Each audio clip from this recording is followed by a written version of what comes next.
I'm all ready. Okay. Where do you prefer to perform? Do you like places like Westbury or Johnny Carson or nightclubs? I like everything, and that sounds very stupid. I love television because television, you reach a million people.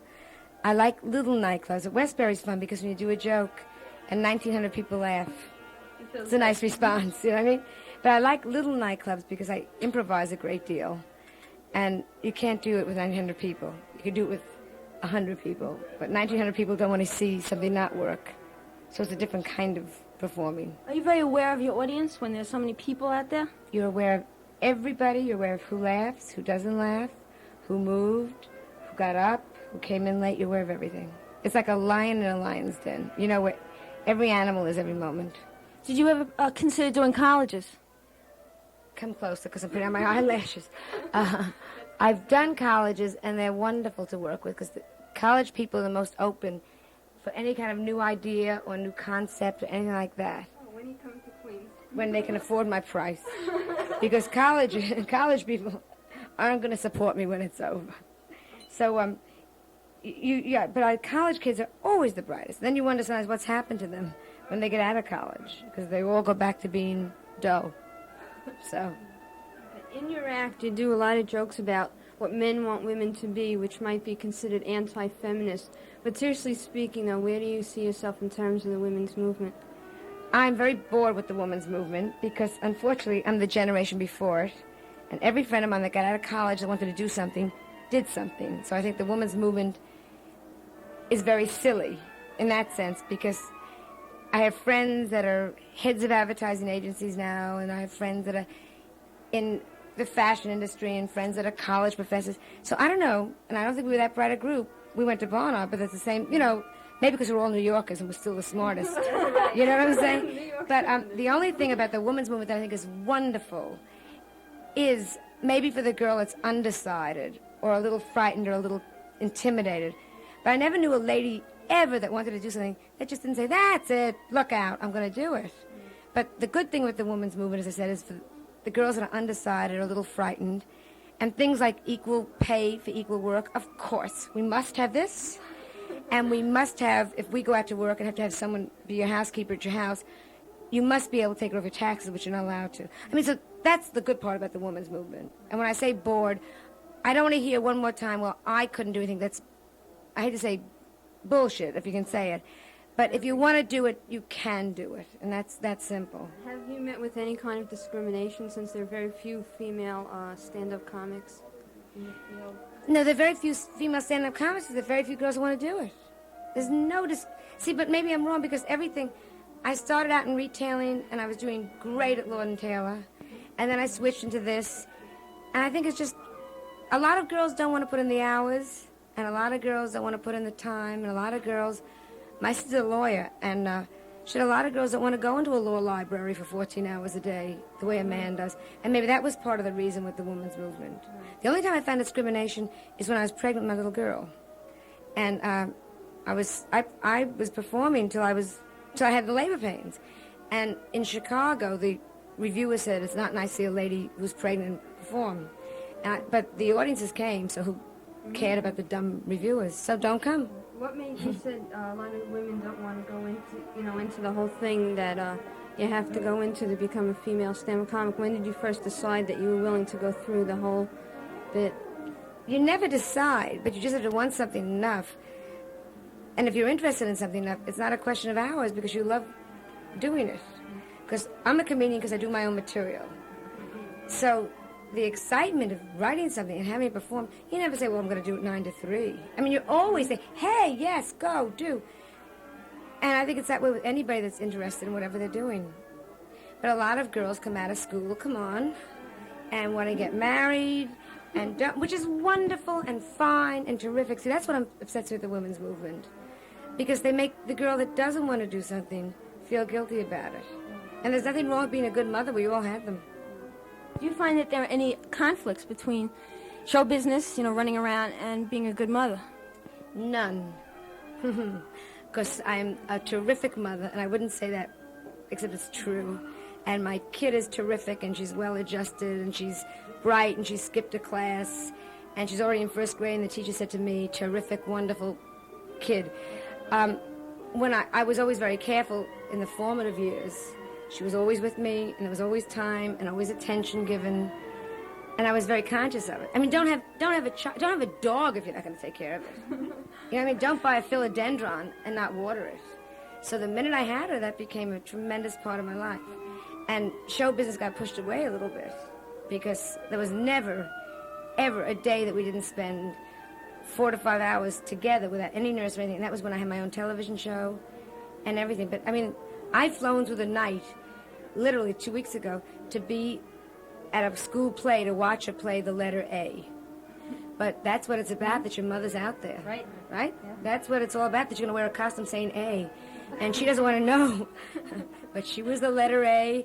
And she was a good letter She A. was, well, I don't want to brag. She made B look sick, all right? So, but, I mean, that's what it's all about. And you just have to, it's a responsibility, that's all. And you just move your job away a little bit for a while. How did you get into show business from being a fashion coordinator? That's quite a difference. Yes, I always wanted to be in the theater. And I was English lit major. And I wanted to write, and then I wanted to be an actress. And then I was in, well, you know, fashion coordination is very showbiz, too. You know, it's models and fashion shows and windows and all that stuff. And then I went to a party, and I met an actor who was in an off-Broadway play, and I said, I had wanted to be, and he brought me in for auditions, and it all began. But I really always wanted it, you know, but then I got very scared when I got out of school. And I figured, oh, no, I better go be a real person and get on a training program. In the playbill, it says that you consider yourself foremost a writer and second a comedian. Why is that? Because I write everything myself. I also have just written a book called Having a Baby Can Be a Scream, and it's only for pregnant people, so you shouldn't give it to too many friends, especially since population growth 0 at this point. And I write a national column, which isn't in New York, but I have a syndicated newspaper column, and I've already written 2 movies, and I'm on a 3rd movie.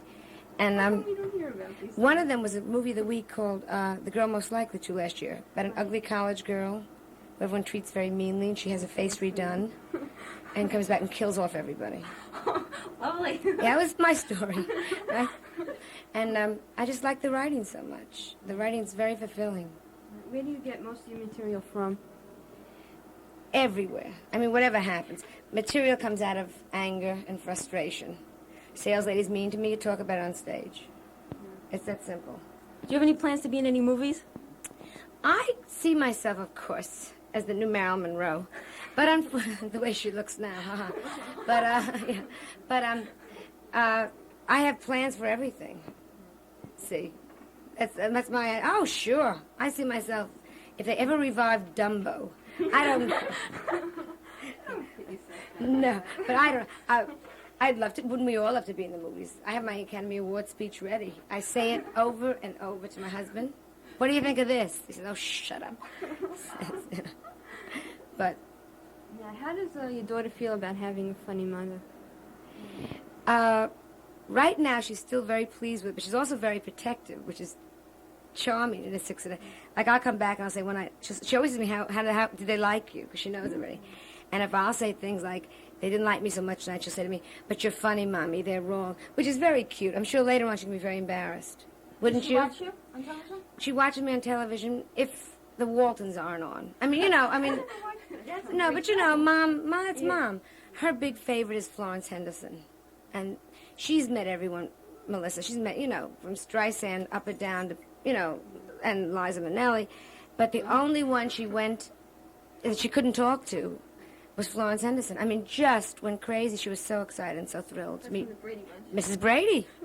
Could not talk to Mrs. Brady. I mean, it was beyond her social capabilities at 6 to say hello to Mrs. Brady. She just got behind my legs, and it was over. Do you have any idols? Besides my husband and my manager. No, he's here. He can't hear what's saying. But he's not allowed in the bathroom with us. My idol is Lenny Bruce, of course. But everybody's climbed on the bandwagon now. See, my idol was Lenny Bruce when people got upset that you said that. But now that everyone thinks he's their idol, I'm going to find a new idol. Richard Pryor, because a lot of people are still hysterical with him. Mm-hmm. But Lenny Bruce is everything. Do you have any future engagements coming up? What have you got? Anything. Yes, Vegas and Lake Tahoe, and I'm going out on tour this summer with John Davidson. And you go all the time. You don't stop. You're playing at Avery Fisher Hall. Tonight. Tonight for the blind people. Yeah. Benefit. And they're not, I don't know who's going to be there, but it's a benefit for the blind. But I'll be there, and Sammy Davis Jr. is going to be there. And I think, I don't know who else. I just know I'm showing up with beads and feathers. I don't care. Look out. So you have 2 shows tonight. Yes. But that's all right. I like to, listen, let me tell you something. It sounds cool. Things are going so good. It's all right to give, it's good to give a little back, you know? You don't want to get cutesy and maudlin. But it's all right. They call you for a benefit. Doesn't hurt. One last question. Sure. What's your favorite joke? My favorite joke is my body. That was beautiful. Thank you. Thank you very, very much. Yeah. I should also marry. Do you ever think about that? No, of course. They only think of that I am woman. Right. She shaves under her arms. She has When she see that, and she shaves under her arms and she shaves her legs. Yeah, but she wasn't shaving for a while. That's why I asked. Gently, you tell me